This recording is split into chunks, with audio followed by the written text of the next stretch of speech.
একটু দাঁড়ান, আপনি কি আত্মবিশ্বাসী নাকি অহংকারী একজন মানুষ? আজকের এই ভিডিওতে রয়েছে একটি সাইকোলজিক্যাল টেস্ট। এই টেস্টে অংশগ্রহণ করার মাধ্যমে আপনি জানতে পারবেন যে আপনি কি আত্মবিশ্বাসী নাকি অহংকারী। আত্মবিশ্বাসের অভাবে আমরা অনেক জায়গায় পিছিয়ে যাই, আবার অহংকার হচ্ছে পতনের মূল। অহংকারের কারণে আমরা ধ্বংস হয়ে যাই। তাই আমাদের ভেতর আত্মবিশ্বাস বেশি থাকা এবং অহংকার কম থাকা অত্যন্ত জরুরি। আবার অতিরিক্ত আত্মবিশ্বাসের কারণে আমরা সহজ কাজগুলোতেও ভুল করে ফেলি। আজকের এই সাইকোলজিক্যাল টেস্টের মাধ্যমে আপনি জানতে পারবেন যে আপনার ভেতর কতটুকু আত্মবিশ্বাস এবং আপনার ভেতর কতটুকু অহংকার রয়েছে। আজকের এই টেস্টটি নিজের সম্পর্কে জানার জন্য এবং সেই অনুযায়ী নিজেকে বদলানোর জন্য খুবই মূল্যবান একটি টেস্ট। এই টেস্টটিতে আমি আপনাকে সহজ 10টি প্রশ্ন করব। প্রতিটি প্রশ্নের জন্য থাকবে 4টি করে অপশন। পছন্দের অপশনটি সিলেক্ট করার জন্য আপনার হাতে থাকবে 5 সেকেন্ড সময় এবং আপনার সিলেক্ট করা অপশনটির জন্য আপনি পাবেন নির্দিষ্ট কিছু পয়েন্ট। এভাবে সবগুলো প্রশ্ন শেষে আপনার মুড পয়েন্ট অনুযায়ী বলে দেয়া হবে আপনার ভেতর কতটুকু আত্মবিশ্বাস এবং কতটুকু অহংকার রয়েছে। চলুন শুরু করা যাক। প্রথম প্রশ্ন, নিচে দেওয়া কোন ব্যাপারটা আপনার ব্যক্তিত্বের সাথে সবচেয়ে বেশি মানায়? অপশন এ বন্ধুত্ব, অপশন বি ক্ষমতা অর্থাৎ পাওয়ার, অপশন সি সফলতা বা সাকসেস, নাকি অপশন ডি জনপ্রিয়তা।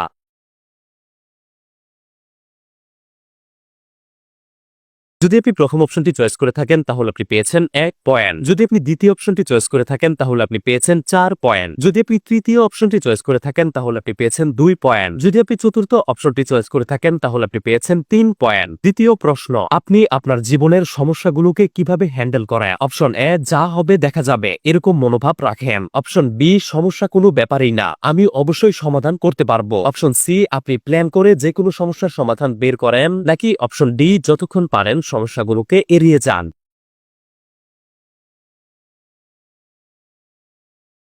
যদি আপনি প্রথম অপশনটি চয়েস করে থাকেন তাহলে আপনি পেয়েছেন 3 পয়েন্ট। যদি আপনি দ্বিতীয় অপশনটি চয়েস করে থাকেন তাহলে আপনি পেয়েছেন 2 পয়েন্ট। যদি আপনি তৃতীয় অপশনটি চয়েস করে থাকেন তাহলে আপনি পেয়েছেন 1 পয়েন্ট। যদি আপনি চতুর্থ অপশনটি চয়েস করে থাকেন তাহলে আপনি পেয়েছেন 4 পয়েন্ট। আপনার পয়েন্টগুলো নোট করুন। তৃতীয় প্রশ্ন, আপনি কি কখনো কাউকে খুব খারাপভাবে অপমান করেছেন? অপশন এ কখনো কখনো, অপশন বি কখনোই না, অপশন সি এরকম ভাবে অপমান করতে মজা লাগে, নাকি অপশন ডি প্রায়ই মানুষকে অপমান করেন।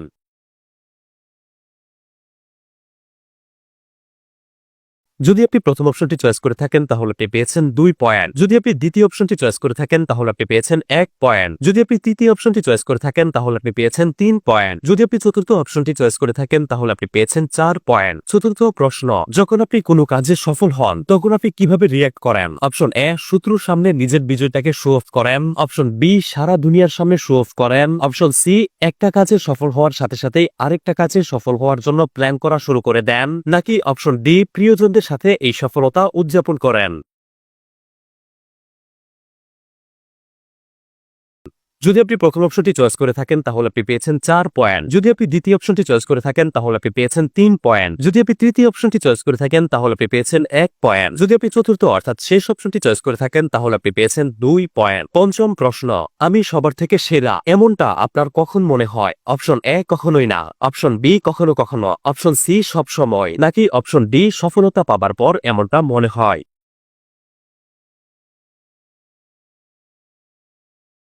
যদি আপনি প্রথম অপশনটি চয়েস করে থাকেন তাহলে আপনি পেয়েছেন 1 পয়েন্ট। যদি আপনি দ্বিতীয় অপশনটি চয়েস করে থাকেন তাহলে আপনি পেয়েছেন 2 পয়েন্ট। যদি আপনি তৃতীয় অপশনটি চয়েস করে থাকেন তাহলে আপনি পেয়েছেন 4 পয়েন্ট। যদি আপনি চতুর্থ অপশনটি চয়েস করে থাকেন তাহলে আপনি পেয়েছেন 3 পয়েন্ট। ষষ্ঠ প্রশ্ন, নতুন কিছু শেখার সময় আপনার কেমন অনুভব হয়? অপশন এ আপনার নতুন কিছু শেখার প্রয়োজনই নেই, অপশন বি নতুন কিছু শিখতে আপনার খুব ভালো লাগে, অপশন সি একদম ভালো লাগে না, নাকি অপশন ডি আপনি সেটি শিখেন যে বিষয়ে আপনার ইন্টারেস্ট রয়েছে।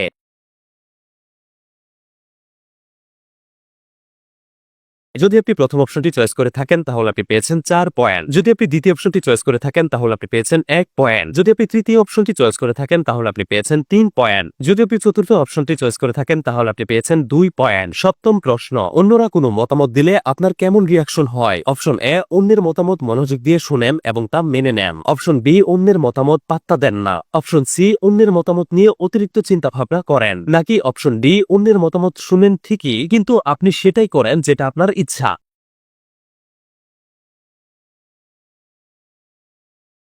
যদি আপনি প্রথম অপশনটি চয়েস করে থাকেন তাহলে আপনি পেয়েছেন 1 পয়েন্ট। যদি আপনি দ্বিতীয় অপশনটি চয়েস করে থাকেন তাহলে আপনি পেয়েছেন 4 পয়েন্ট। যদি আপনি তৃতীয় অপশনটি চয়েস করে থাকেন তাহলে আপনি পেয়েছেন 2 পয়েন্ট। যদি আপনি চতুর্থ অপশনটি চয়েস করে থাকেন তাহলে আপনি পেয়েছেন 3 পয়েন্ট। অষ্টম প্রশ্ন, আপনার মতে আপনার শত্রু কে হতে পারে? অপশন এ, যে আপনার সমালোচনা করে। অপশন বি, আপনার শত্রু কেউ হতেই পারে না। অপশন সি, যারা আপনাকে পছন্দ করে না তারাই আপনার শত্রু। নাকি অপশন ডি, যারা আপনার থেকে সব দিক দিয়ে সফল তারাই আপনার শত্রু।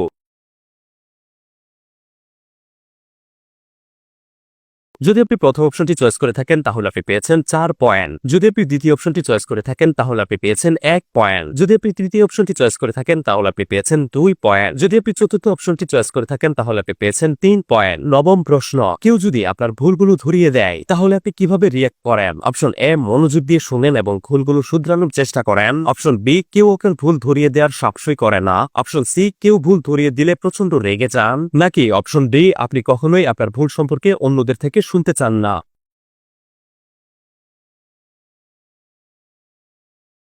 যদি আপনি প্রথম অপশনটি চয়েস করে থাকেন তাহলে আপনি পেয়েছেন 1 পয়েন্ট। যদি আপনি দ্বিতীয় অপশনটি চয়েস করে থাকেন তাহলে আপনি পেয়েছেন 4 পয়েন্ট। যদি আপনি তৃতীয় অপশনটি চয়েস করে থাকেন তাহলে আপনি পেয়েছেন 2 পয়েন্ট। যদি আপনি চতুর্থ অপশনটি চয়েস করে থাকেন তাহলে আপনি পেয়েছেন 3 পয়েন্ট। দশম অর্থাৎ শেষ প্রশ্ন, এমন একজন মানুষ যে সর্বদা আপনাকে ছোট করে দেখে, আপনাকে ঘৃণা করে, সে যদি কখনো বিপদে পড়ে আপনার কাছে সাহায্য চায় তখন আপনি কি করবেন? অপশন এ, আপনি তাকে মোটেও সাহায্য করবেন না। অপশন বি, আপনি তাকে সাহায্য করবেন। অপশন সি, তাকে অপমান করে তাড়িয়ে দিবেন। নাকি অপশন ডি, তাকে পাত্তাই দিবেন না।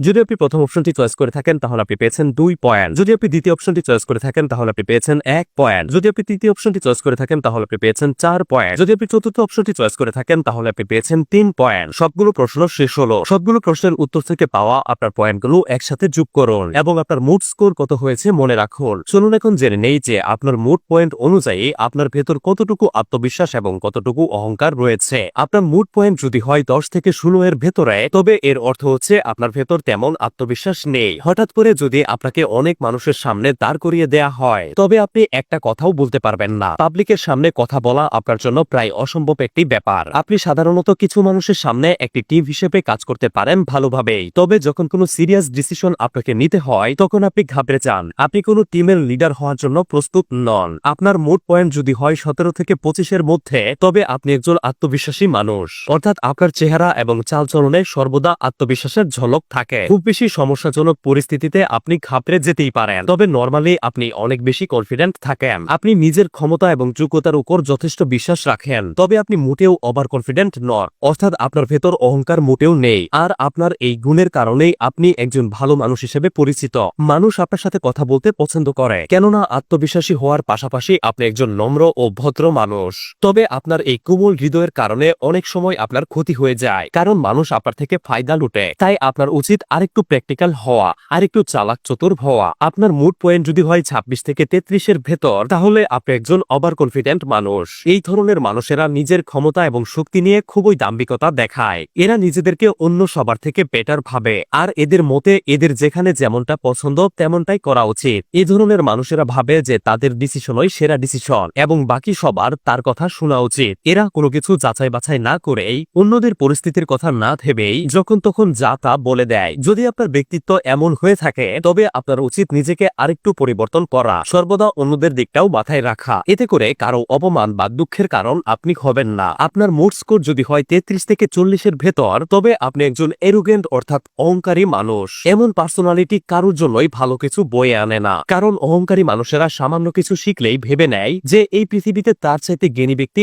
আর কেউ নেই, যাকে বলে খালি কলসি বাজে বেশি। এরা অন্যদেরকে জ্ঞান দিতেও এক্সপার্ট এবং বেশিরভাগ ক্ষেত্রেই সেটা কোনো দরকারি জ্ঞান নয়। এগুলো শুধুমাত্র তাদের অহংকারের বহিঃপ্রকাশ। এই ধরনের মানুষের সবচেয়ে বড় ও খারাপ দিক হচ্ছে এরা সবকিছুতেই অন্যদের সাথে তুলনা করে এবং সুযোগ পেলেই অন্যদেরকে ছোট করে। দাম্ভিকতা ও অহংকারিতার কারণে এরা নিজেদের কমন সেন্স পর্যন্ত হারিয়ে ফেলে এবং এই ধরনের মানুষেরা নিজের দোষ কখনোই স্বীকার করতে চায় না। উল্টো এরা নিজের ভুলের জন্য অন্যদেরকে দায়ী করে। এই ব্যক্তিত্ব ধ্বংস ছাড়া কিছুই বয়ে আনে না। তাই আপনি যদি এই ব্যক্তিত্বের হয়ে থাকেন তাহলে নিজেকে পরিবর্তন করার চেষ্টা করুন। তো আপনার কত পয়েন্ট এবং আপনি কোন ক্যাটাগরিতে পড়েছেন অবশ্যই কমেন্ট করে জানাবেন। ভিডিওটি ভালো লাগলে অবশ্যই একটি লাইক দিতে পারেন। আপনার বন্ধুদের সাথে ভিডিওটি শেয়ার করে জেনে নিন যে তারা কতটা আত্মবিশ্বাসী বা অহংকারী। এরকম প্রয়োজনীয় ভিডিওগুলো মিস না করতে অবশ্যই পেজটি ফলো করে রাখতে পারেন। আপনাকে অসংখ্য ধন্যবাদ।